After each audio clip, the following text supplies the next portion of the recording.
इसलिए इकट्ठी हुई है कि ये घटना गलत तरीके से हुई है। एसपी साहब, जिसने जन्म लिया है वो मरेगा, बारी बार नहीं हो, इसके लिए ये जनता इतनी इकट्ठी हुई है और जनता आक्रोशित है। और हमारा आक्रोशित होने का तरीका,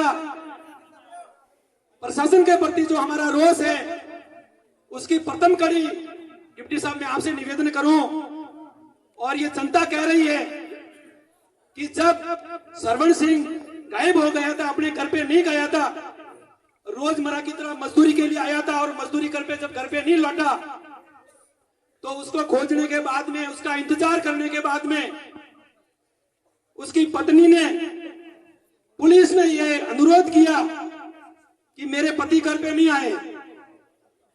बहुत बड़ी बात है एडमिन साहब, जनता समझे, आप समझते हैं, मैं समझता हूं। जो फरियादी होता है वो ही थाने में जाता है। ऐसा नहीं होता है कि जिसके दुख की घड़ी हो तो फरियादी तो बाहर बैठा रहे और कोई दूसरा जाके रिपोर्ट लिखावे, ये उसी दिन से गलत हो जाता है। डिप्टी साहब, आप जानते हैं हम कोई अनुभव नहीं रखते, हम कोई अधिकारी नहीं है, हम कोई कानून के ज्ञाता नहीं है, लेकिन आपको तो ट्रेनिंग शुद्ध अनुभव है। तो सबसे बड़ी प्रथम गलती जो हुई उस महिला के साथ में हुई।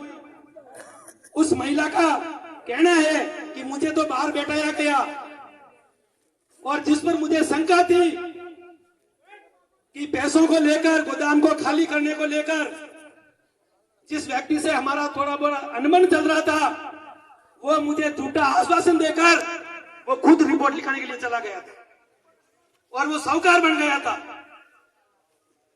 मैं ये कहता हूं, मैं किसी के ऊपर आरोप नहीं लगा रहा हूं, क्योंकि मैं तो वहां था नहीं और किसी को लगाने का अधिकार नहीं होता। जब जांच आएगी उसके आरोप साबित होगा और उसके आधार पे चलेगा। लेकिन अगर कोई मुलजिम नहीं है तो भागना भी नहीं चाहिए।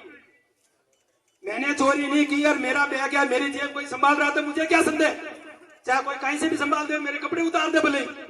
मैंने यहां से किसी का मोबाइल चोरी नहीं किया, और कोई मेरा शर्ट उतारना चाहता तो उतार दे। लेकिन जिसने ये कर्तव्य किया है वो आदमी भागा भी है, छुपने की कोशिश भी की है, और लोगों के पास में ऐसा एडिशनल एसपी साहब ऐसा तत्व है, लोग कह रहे हैं जब समय आएगा तो सामने लेके आएंगे कि उसकी प्रशासन से, कानून से उस व्यक्ति की 50 बार बात हुई इस दरमियान। कॉल डिटेल आप निकालेंगे। मैं ये नहीं कह रहा हूं कि आप, मैंने तो जनता से भी निवेदन किया, आपसे भी निवेदन कर रहे हैं कि आपको भी राम धर्म रखना पड़ेगा उन बच्चों के साथ में और उस विधवा औरत के साथ में। ये बड़ का झाड़ खड़ा है, आप भी हिंदू हैं, हम भी हिंदू हैं, शिव जी के झाड़ के नीचे आपसे अनुरोध कर रहे हैं एडिशनल एसपी साहब, हमारी कोई ताकत नहीं है कि हम किसी को सजा दे देवे, लेकिन आपकी कलम अगर चाहेगी, आपका अगर विवेक चाहेगा, आपकी अगर ईमानदारी चाहेगी, तो आपके हाथ और कानून के हाथ जरूर मुलजिम तक पहुंचेंगे, ये हमें विश्वास है। दुख है एडिशनल एसपी साहब, जो जनता बैठी है नहीं, ये पैसे वाली नहीं है, ये कोई बोलेरो गाड़ियों में या कोई फॉर्च्यूनर लेके नहीं आई है, ये माताएं बहनें बैठी है नहीं, इनको मजदूरी करके पेट भरना पड़ता है।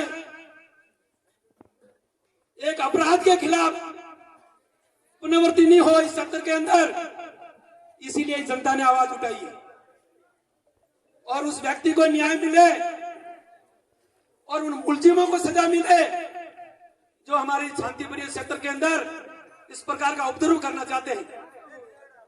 आप भी हमारे अंदर से हैं डिप्टी साहब, एडिशनल एसपी साहब, आप भी हमारे अंदर से हैं।